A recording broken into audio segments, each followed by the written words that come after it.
a report that the Nationals may be compelled to deal Juan Soto by this trade deadline. So we're going to talk about the possibility that the Giants could get in the mix if, in fact, that's the case. And we'll get to some other mailbag questions as well. You are Locked On Giants, your daily San Francisco Giants podcast. Part of the Locked On Podcast Network, your team every day.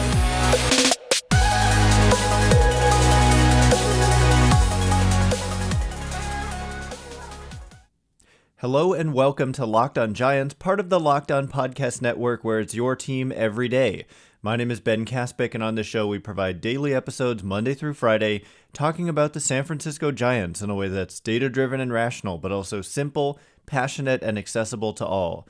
I'm a former contributor for the baseball statistics and analysis websites Beyond the Box Score and Rotographs. I've been podcasting about the Giants since 2015, and I'm a lifelong fan. Thank you for making Locked On Giants your first listen every day. We're free and available wherever you get podcasts. And coming up on today's show, we're actually going to reverse the order of what I said yesterday. The crossover with Javier Reyes from Locked On Padres will be out on Friday, and today we're going to do some mailbag questions. And the first question, a bunch of people have asked me this on Twitter, and so not going to call out any specific Twitter handles or whatever, but the question is about Juan Soto, and I think a lot of us Giants reporters have been talking about this because it's good content, right?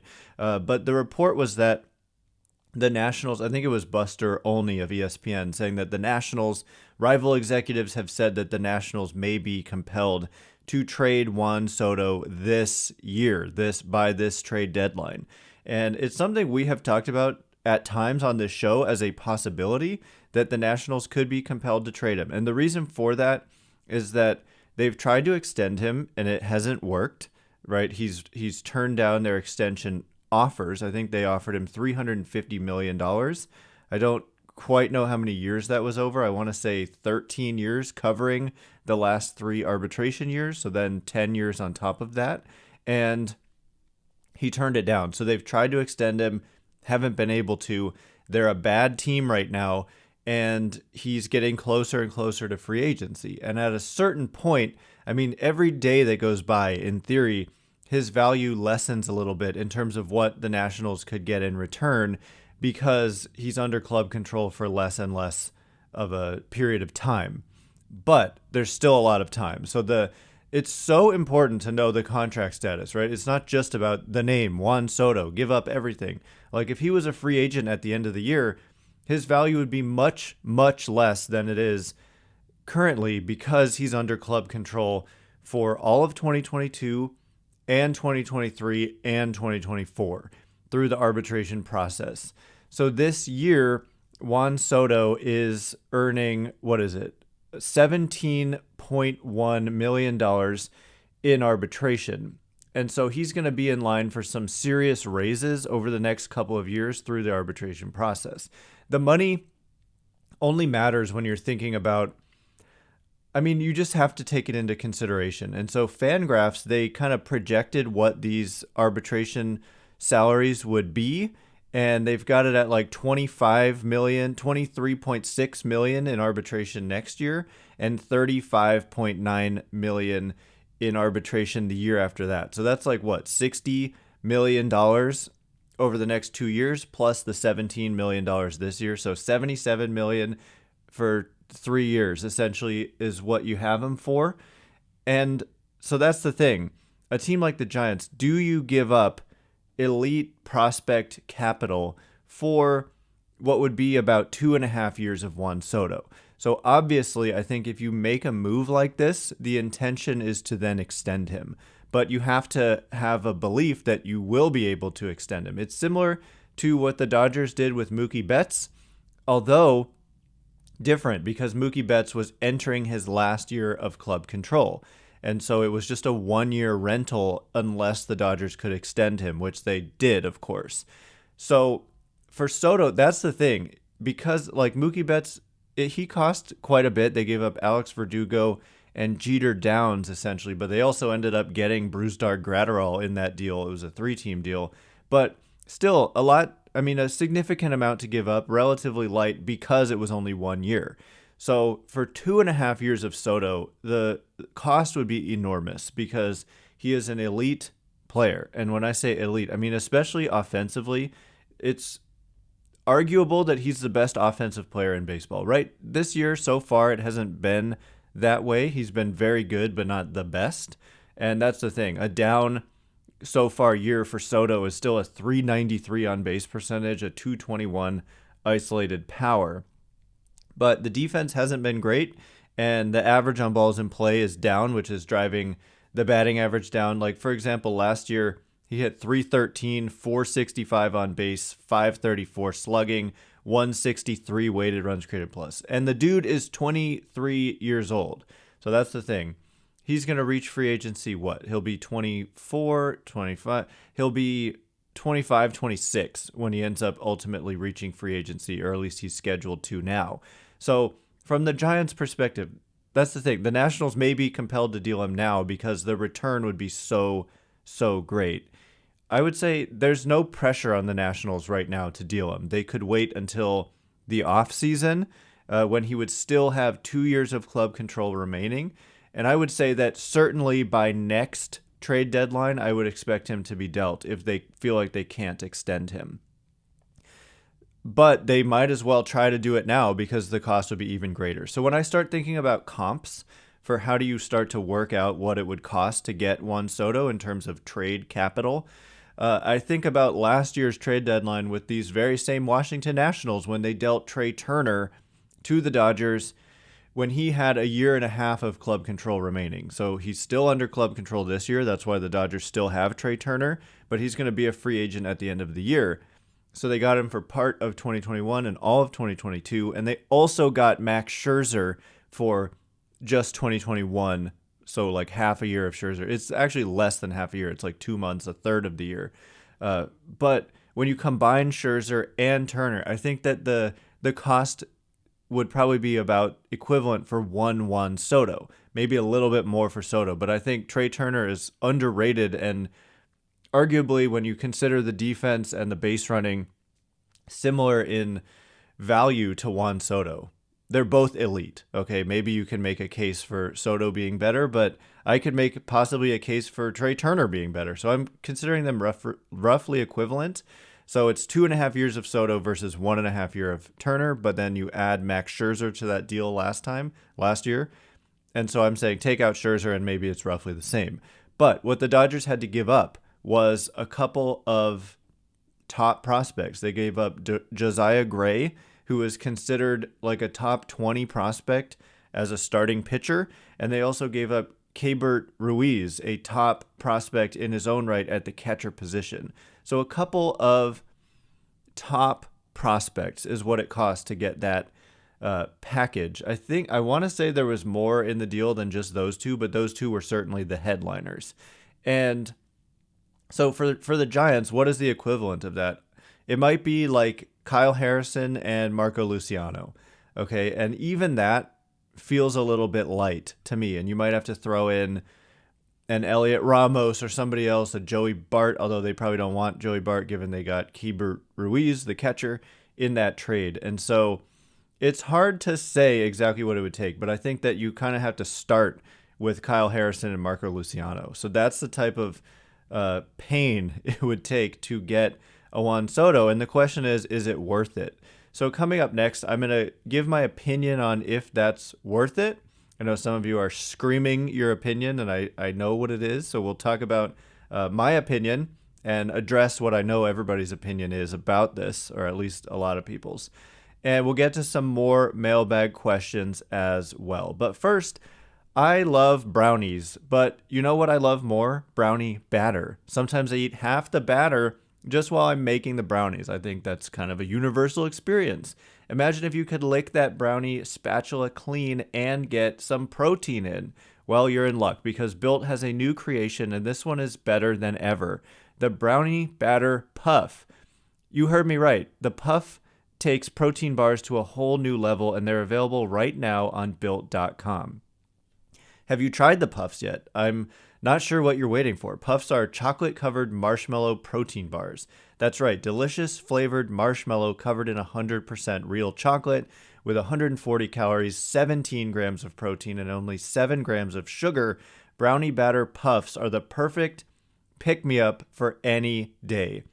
So right now, go to Built.com, use promo code LOCKED15, and you will get 15% off your order. Use promo code LOCKED15 for 15% off at Built.com. All right, as promised, we are going to continue talking about Juan Soto and the possibility of the Giants being suitors for him if he is indeed on the block and if it would be worth it. And we'll get to some other mailbag questions as well. Thank you for making Locked On Giants your first listen. For your next listen, check out the Locked On Now podcast.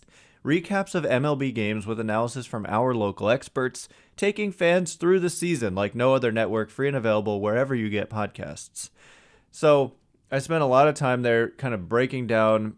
I just think it's often overlooked.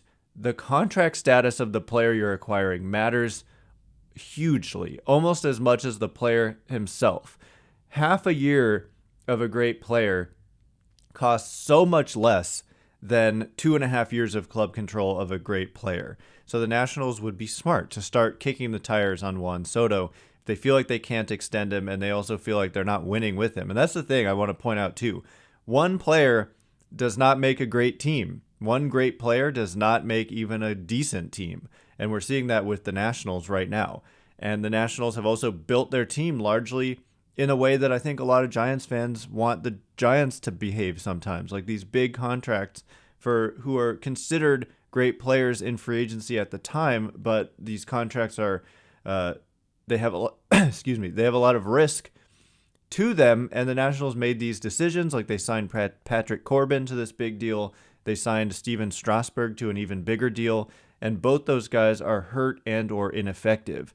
And so they've got kind of a bloated payroll right now with some completely underperforming players, and they're completely not winning, the Nationals. They've been a terrible team, and they kind of project moving forward to be a pretty bad team, and they really could replenish their farm system. So this type of deal does make sense for them, but it also is an example of the risk of kind of building your team through big free agent signings. So part of a Juan Soto deal as well could include a team taking on some of the bad money from some of these deals. And specifically, it's Corbin and Strasburg who look really bad. My goodness. Strasburg is making $35 million per year for each of the next 5 seasons, counting this year. And he's, ever since he signed that deal in the 2019-2020 offseason, he has not been healthy at all. And in his 20 innings, he was extremely ineffective. So that's a disastrous 7-year, $245 million contract so far. And Patrick Corbin, 6 years, $140 million. Very good in year one, which we're always saying you cannot judge these long-term deals, especially for pitchers in year one, especially people are already talking about Gausman. Look, a couple of months into year one of a 5-year deal, it's too early to judge. And Corbin is another example of that. And he's been extremely bad. And he signed for $23.4 million this year, $24.4 million next year, $35.4 million the year after that. And yeah, it's not good. So I think that the Nationals would probably want, or at least it could be part of the conversation, to take on, I mean, if you take on all of Patrick Corbin, that's going to significantly lessen the prospect cost potentially. But the thing is, from the Nationals' perspective, do they want to do that? I think what puts them in a better position is just to eat that money themselves and get, as good of a prospect return as they can.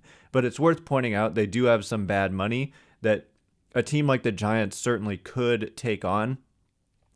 And that could be part of a deal and would lessen the number of prospects and the talent of the prospects you have to give up. But let's say it's some combination of that. Maybe you eat a little bit of money and it's Kyle Harrison and Marco Luciano. The question is, do you pull the trigger on that? And it's tempting, right? I think a lot of people say, yes, it's an absolute no-brainer. For me, it is contingent on whether or not you sign Soto long-term. If it's just a 2.5-year situation, then I'm not sure you want to give up talent like that. Although, I mean, Soto moves the needle significantly right now. But the thing is, do the Giants already have a playoff caliber team? Does it move the needle enough on World Series odds that's the thing. One great position player doesn't necessarily move the needle in a playoff series, because even the best players in the world in baseball can struggle in a small sample of games. And so I think that this is more of a deal that makes sense if you're thinking 10 years, like every year for 10 years, he's going to give you this great player. And that's why you do it, more than like in 2022, he moves the needle over like Jock Peterson or whoever's place he would be taking on the roster. So that being said, I have some concerns about Juan Soto's defense. He has this year, according to outs above average, 5th percentile. Last year, he was 90th percentile. The year before that, 14th percentile. Year before that, 89th. And the year before that, 9th. And so I don't know what I'm seeing here. He's fluctuating between good and bad every other year is what it seems. And I can't quite understand why that would be. From what I've seen from him, there's some concerns about his size, right? He's only 23 and he's already kind of big, and there's already some defensive questions. And so I do have some fears that he kind of turns into a bat-only type of player. And is that worth giving up your best prospect and committing huge long-term money and years to? I think he probably is worth it, but I just want to give the whole picture on how I view Juan Soto. The thing is, the bat is that special, and if you can get an extension, and you believe you can get an extension, I think you seriously consider something like that. And he's that elite of an offensive player. He's got a career .429 on base percentage as a guy who's 23 years old. He's a special offensive talent. He doesn't strike out. He doesn't chase. He very much fits the mold offensively. He's like the perfect offensive player for what this team values.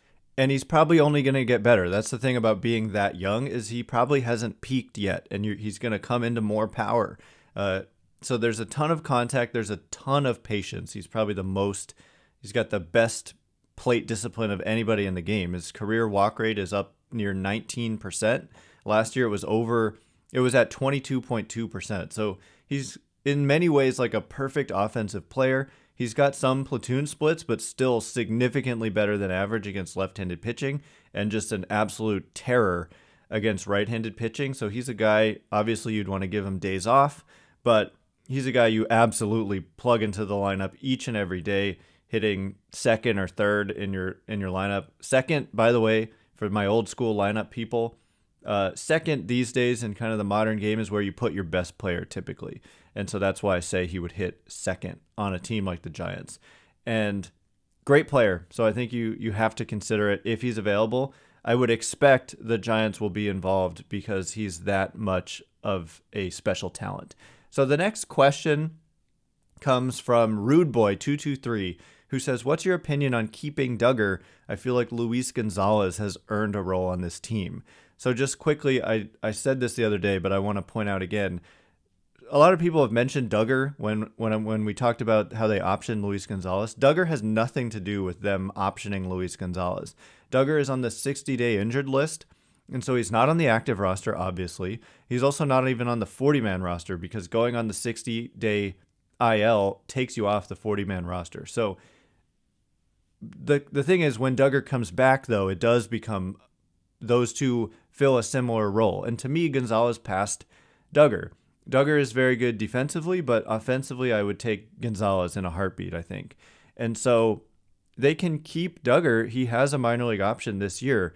So if it comes to this, Duggar can be in the minors and Gonzalez could be called up, or they could both be in the minor leagues. But if they needed a lefty outfielder and both of them were healthy, I think they call on Gonzalez first. So coming up next, more questions and answers, including my earliest San Francisco Giants memory. It's actually a fun story, so we'll get to that in just a second. But first, our partners at BetOnline continue to be the #1 source for all your sports betting needs and info. Find all the latest odds, news, and sports developments, including this year's basketball playoffs, Major League Baseball scores, fights, and even next season's NFL futures. BetOnline is your continued source for all your sporting wagering information, from live betting to playoffs, esports, and more.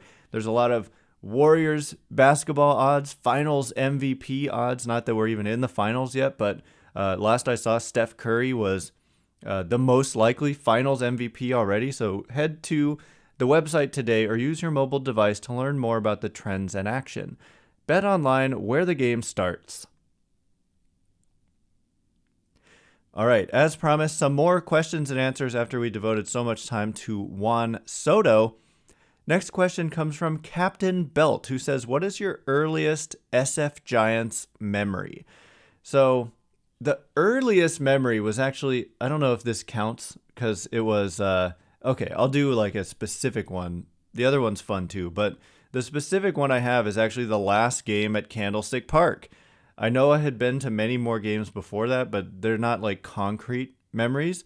And I remember learning about baseball for the first time when my brother was invited to a birthday party at a suite at Candlestick Park. And I remember my dad, who's probably listening to this show right now, sitting us down and explaining the rules of baseball. And I remember my brother not being that interested. And for some reason, it just completely captivated me. And I was so interested. And then I eventually went to a game myself. And then, like I said, I don't remember those specific games per se. Actually, I went into the clubhouse once, and there's a vague memory of that, and Jeff Kent kind of blowing me off when I asked for an autograph. So I got a signature. I think for those of you watching on YouTube, you can probably see it behind in this case of baseball somewhere. There's a signature from Brent Maine and Marvin Bernard from when I went into the clubhouse. So I remember that. Now that I think about it, that was actually probably my first baseball memory, getting blown off by Jeff Kent, who wasn't happy that there was just some random kid in the clubhouse. I don't know how quite we got in there. I'll have to ask my dad about the backstory about how they let us in. I think he knew someone who knew someone and they hooked us up. But so I guess that's it. But then I want to just say the last game at Candlestick Park, we were planning to go that day. It was a school day.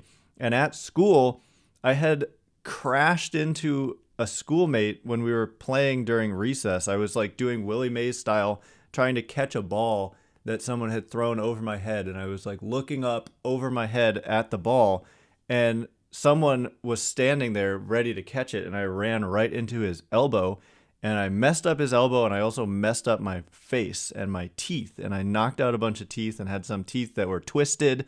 And this was the day that we were supposed to go to this game at Candlestick. And so went to the dentist, had these like emergency procedures done, and still ended up going to the last game at Candlestick Park. And all I really remember was it wasn't a great game. And after the game, the helicopter came in and took home plate and flew it over to whatever it was called at the time, Pac Bell. Pac Bell, right? I can't remember the first name. I think it was Pac Bell.